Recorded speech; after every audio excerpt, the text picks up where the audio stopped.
Heart attack tagi Ngakthoknaba numidang Chak Hek Tokpaga Tumsinba Amadi Thangba Thabak Nansinduna tumbagi heinabi thadokpagi tangai phadaba haina Manipur gi ahanba heart surgeon Dr. KSH Kalana phongdorakli Harikhago Makhong Thangba Thabak Advanced Specialty Hospital and Research Institute ta Heart Attack Prevention Cell ama hangdokpagi thoramda wafamase phongdokladuna mahakna makata na hai Heart attack ki chaikheng fanglaba migi maseng state asida nomagi hengalakpa thengnari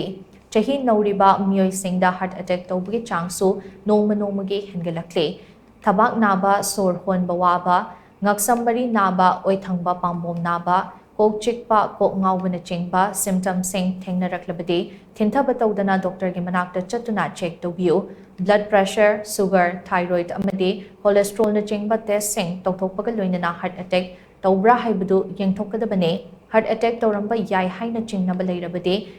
manak nakpa hospital da admit tawduna mathau taba hidak langthak sing matam chana chahaugadabane Advanced Specialty Hospital and Research Institute da hangdokli heart attack prevention cell asida miyamna hakchang check tawbiu heart attack tawbadagi Ngakthoknaba hakchangi arumba hantahanba blood pressure control tawba maikhu sijinnadaba apaba chinchak chaba thauthum ka hena chadabana chingba chaksin thorang sing lokhatba yai nakalamaromda numidangi chak toklaba matungda pung anirom leiraga tumbi kadabane Tumba matamda Thangba Thabak nansilaga tumlabadi heart attack tawbagi chang wangi maramaduna Thangba Thabak nansilaga tumbagi heinabi thadoksi amadi chang naina hakchang sajal tawbagi heinabi thamsi hainasu mahakna makatana phongdokhi hospital asida Dr. Ketrimeyum Kalana Luchinduna heart attack prevention cell hangdokpa aduga mari lengna blood pressure sugar ECG thyroid amadi cholesterol gi test sing pangthokhi Thoram aduda hospital asigi doctor nurse amadi atay staff singsu sarugyakhe hadi kese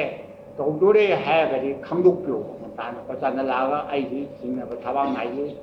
ai hasi tira le be khamdukpyo ayumba akhona test matam da ECG lorani blood test awani thyroid test